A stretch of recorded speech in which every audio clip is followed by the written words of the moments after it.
দিলে বলা কই দাঁত বাজারে যাই, মাথায় কি? মাথায় ডিম বিক্রি করিয়া।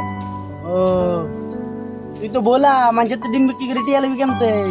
তুইও তো বলা, তুই যদিনকা মুরগা বিক্রি করি টাকা লইতে পারস না। আই তো বলা না। যা বলা না হইলে কছেন আমার মাথায় কি? একটু বুঝাই করতে হইব। আমার মাথায় যা আছে এটার ভিতরে এটা লালও হইতে পারে বা হলুদও হইতে পারে, আর কমু না বুঝতে পারলি?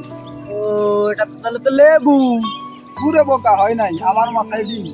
আমি তো ভাবছি ডিম। শালার ঠই গেলাম। ইরি শালার বোকা বানান যায় কেমতে? যাই